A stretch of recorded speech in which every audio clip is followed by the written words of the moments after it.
नमस्कार and I welcome you all to study IQ. मैं हूं प्रशांत धवन। नाउ आज के समय पूरी दुनिया, वर्ल्ड मीडिया, चाहे यूके, इंडिया, हर जगह आप अगर देखो, एक बात हो रही है कि जो वायरल वीडियो सामने आई है चाइनीज नेवी की, कि किस तरीके से अटैक कर रहे हैं फिलीपींस की नौसेना को, कुल्हाड़ियों से, चाकू से अटैक किया जा रहा है। यहाँ पे आप देख पाओगे बीबीसी का आर्टिकल, फिलिपिनो मतलब के फिलीपींस के जो सोल्जर्स हैं ये बिल्कुल अपने हाथों से लड़े हैं। क्योंकि देखो, चाइना का एक सिस्टम है, ये सबसे पहले कहते हैं कि हम लोग गोलियों का इस्तेमाल नहीं करेंगे, हम बंदूकें नहीं चलाएंगे।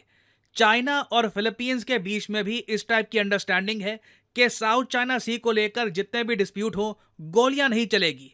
ना चाइना ने देखो जो इंडिया के साथ किया था गलवान वैली में, बोल दिया कि गोलियां नहीं चलेगी, मगर बहुत सारे हथियार, नुकीले कीलों वाले हथियार ये बनाकर ये लोग बैठे हुए थे।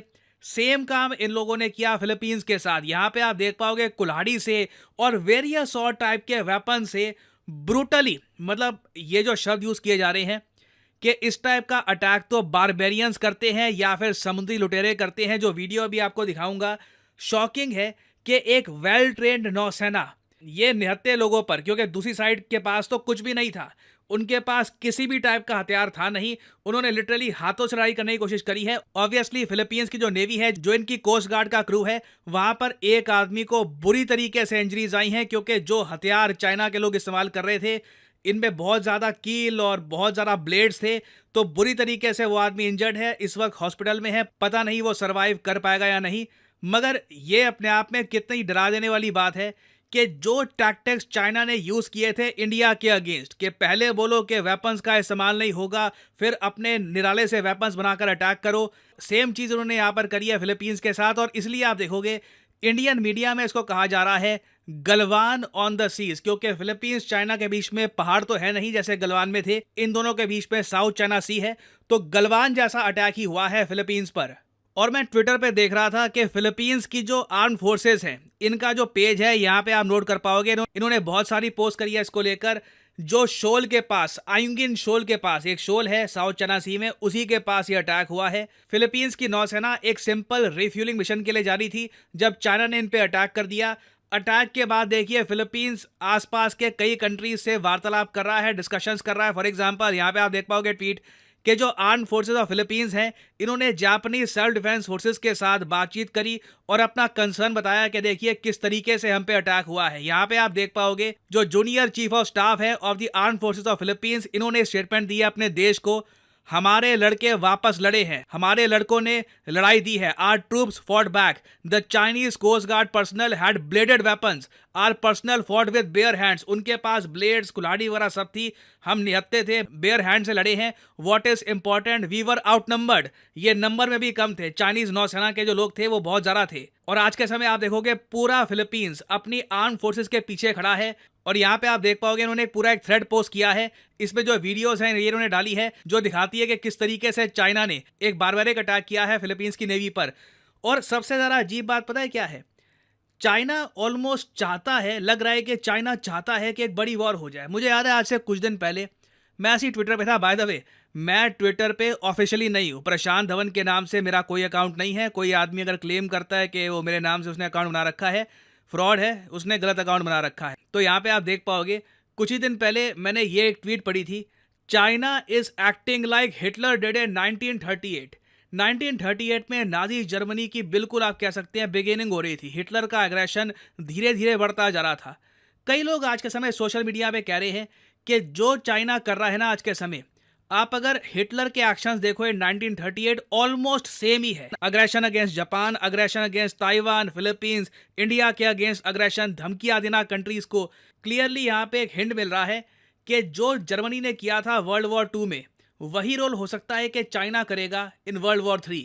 और अगेन ये मेरे शब्द नहीं है, वर्ल्ड वॉर 3 को लेकर यूएसए के कई जियोपॉलिटिकल एक्सपर्ट्स ओपनली कह चुके हैं कि वर्ल्ड वॉर 3 अगर होगी तो यूक्रेन के इशू को लेकर मोस्ट प्रॉब्ली नहीं होगी, ताइवान के इशू को लेकर भी नहीं होगी, क्योंकि यूक्रेन ताइवान के साथ यूएसए की कोई डिफेंस संधि नहीं है, कोई डिफेंस ट्रीटी एग्जिस्ट करती नहीं है, जबकि फिलीपींस के साथ यूएसए का एक प्रॉपर डिफेंस पैक्ट है। और इसलिए यहाँ पे आप देख पाओगे ये जो हेडलाइन है, world war 3 could start over Philippines dispute in South China Sea. China not respecting treaties, क्योंकि फिलीपींस और यूएसए के बीच में एक ऐसा डिफेंस एग्रीमेंट है जहां पर साफ साफ लिखा है कि अगर कभी भी फिलीपींस पे अटैक होता है तो माना जाएगा कि यूएसए पे अटैक हो रहा है और यूएस इन्वॉल्व हो जाएगा। और मोस्ट रिसेंटली फिलीपींस ने इस डिफेंस पैक्ट को अपग्रेड भी करवाया था कि ना सिर्फ फिलीपींस की धरती पर, साउथ चाइना सी पर भी अगर फिलीपींस पे अटैक होता है तो उसे भी यूएसए पे अटैक माना जाएगा। और वैसे मैं जब फिलीपींस का जो भी यहाँ पे रिस्पॉन्स है इसको ऑब्जर्व कर रहा था हर एंगल से, मैंने एक बात नोट करी कि फिलीपींस के एक मिलिट्री एक्सपर्ट है, मिलिट्री के ऑब्वियसली कोई ऑफिशियल नहीं, कोई ऑफिसर ये बात नहीं बोल पाएगा, मगर जिस तरीके से जियोपॉलिटिकल एक्सपर्ट्स हैं फिलीपींस में भी मिलिट्री एक्सपर्ट हैं, उन्होंने टीवी पर नेशनल टेलीविजन पे एक डिबेट के दौरान ये कह दिया कि इंडियन आर्मी थी, जब चाइना ने ऐसा कुछ करने की कोशिश करी थी इंडियन आर्मी के साथ तो इंडियन आर्मी फॉट बैक और उन्होंने करारा जवाब दिया था चाइना को, क्योंकि उन्होंने बात करी कि जब इनिशियली इंडिया ने देखा कि चाइना किस तरीके के वेपन्स बना के बैठा है तो हमने भी अपने ठीक ठाक वेपन्स बना लिए थे, और जब चाइना ने गलवान में अग्रेशन करने की कोशिश करी हमने चाइना को एक प्रॉपर जवाब दिया था। ना देखो, चाइना ऑफिशियली जो भी कहे कि हमारे 3 लोग मरे थे, 2 लोग मरे थे, वो चाइना का प्रोपेगेंडा होता है, उसके बारे में आप अच्छे से जानते हैं। जो रियल नंबर है उनकी कैजुअलिटीज़ का, फेटलिटीज़ का, वो कभी भी दुनिया को बताएंगे नहीं। मगर ये देखकर बहुत अच्छा लगा कि फिलीपींस के लोग इंस्पिरेशन ले रहे हैं फ्रॉम इंडिया। ओपनली वो कह रहे हैं कि इंडिया लड़ा था चाइना से, हम अभी तक लड़े नहीं हैं। हमारे जो सोल्जर्स है, जो हमारी नेवी के लोग थे, निहत्थे थे। हमको भी किसी ना किसी टाइप का वेपन रखना होगा अपनी प्रोटेक्शन के लिए। तो देखो, इंडिया मेरे हिसाब से यहाँ पर डेफिनेटली एक सपोर्टिव कमेंट कर सकता है फिलीपींस के लिए। मुझे पता नहीं कि ये कमेंट आएगी या नहीं आएगी, बट फिलीपींस एक बहुत ही बड़ा डिफेंस बायर है इंडिया का। ब्रह्मोस मिसाइल हमने बेचा है फिलीपींस को। इन द फ्यूचर भी आप देखोगे बहुत सारा मिलिट्री हार्डवेयर इंडिया बेचेगा फिलीपींस को। तो यहाँ पे मैं जानना चाहूँगा आपका ओपिनियन कि जो यहाँ पर हुआ है, क्या इस इशू पर इंडिया को ओपनली एक कॉमेंट करनी चाहिए फिलीपींस के सपोर्ट में, या फिर बिल्कुल चुप रहो। बाय द वे, यहाँ पे एक बात मैं ये भी ऐड करना चाहूँगा, जो यूएसए की टीम आई थी इंडिया में, धर्मशाला में, जो दलाई लामा से मिली है, जिन्होंने शी जिनपिंग चाइना के अगेंस्ट स्टेटमेंट्स दी है, जब ये लोग दिल्ली में आए वापस तो पीएम मोदी इनसे मिले हैं। हालांकि तिब्बत की कोई बातचीत नहीं की गई। मैं फिर से यहाँ पे रिपीट कर दूं, जब धर्मशाला में ये जो यूएसए के सेनेटर्स गए थे, वहाँ पर कहीं से भी इंडियन गवर्नमेंट का कोई ऑफिशियल, मतलब इंडिया की तरफ से कुछ ऐसा नहीं था कि रिप्रेजेंटेशन थी। इंडिया दूर रहा उस पूरे कार्यक्रम से, बट पीएम मोदी का मिलना इन सब सेनेटर से ये बहुत ज़्यादा स्ट्रॉन्ग मैसेज भी सेंड करता है।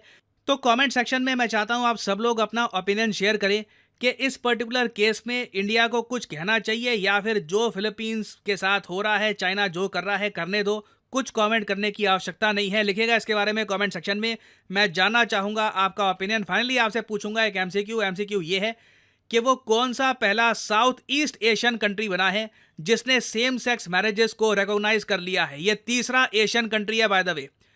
जो पहले 2 एशियन कंट्रीज थे जहां पर सेम सेक्स मैरिजेस लीगलाइज हो चुकी थी, वो है ताइवान और नेपाल। अब उसके बाद तीसरा कंट्री कौन सा है, ये है यहाँ पे आपकी ऑप्शंस, थाईलैंड, वियतनाम, मलेशिया या फिर फिलीपींस। कमेंट सेक्शन में करिए उत्तर। जो लोग सही आंसर देंगे उनकी कमेंट को मैं हार्ट दे दूंगा ताकि बाकी लोग समझ पाएं कि सही आंसर क्या है। और हाँ, यहाँ पर मैं ये भी ऐड कर दूं कि स्टडी आईक्यू का जो बैच 11 है, इसकी आज शुरुआत हो चुकी है। तो आज रात 12 बजे तक का आपके पास टाइम है। इस बैच में आप एनरोल कर सकते हैं, क्योंकि आज हो चुकी है पहली क्लास और कल से कोई भी एनरोलमेंट नहीं होगी, क्योंकि पढ़ाई यहाँ पर स्टार्ट हो चुकी होगी। सारे सब्जेक्ट्स चैप्टर 1 से स्टार्ट हो चुके हैं।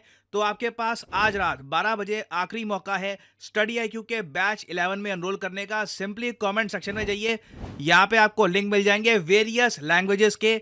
आप इंग्लिश, मतलब हिंदी इंग्लिश का जो मिक्सचर हम यूजुअली यूज करते हैं, उसमें पढ़ना चाहते हैं, ये बैच कर सकते हैं purchase. Pure Hindi batch available है, प्योर इंग्लिश बैच भी अवेलेबल है। तो अगर मान लीजिए आप इंग्लिश बैच में पढ़ना चाहते हैं, इस लिंक पर करिए क्लिक, आपके सामने खुल जाएगा ये पेज और आपको क्लिक करना है बाय नाउ पर, और यहाँ पे आप स्टडी आईक्यू का P2I कोर्स कर सकते हैं परचेज, जिसमें आपको मिलती है live classes, 1-to-1 mentorship, prelims test series भी यहाँ पे आपको फ्री में मिलती है। और ये कोर्स आपका साथ निभाएगा प्रीलिम्स से लेकर ऑल द वे इंटरव्यू तक। और जो प्राइस यहाँ पर लिखा है ये कभी भी पे मत कर देना। और अगेन यहाँ पे जो कोड लिखे हैं, बाकी ये भी आप अगर अप्लाई करेंगे तो आपको मैक्सिमम डिस्काउंट नहीं मिलेगा। To get the maximum discount possible, use the code PG10 and you will save a lot of money. So use the code PG10, save money. इसी नोट के साथ यह वीडियो का अंत। Thank you for listening and as I always say, may the gods watch over you.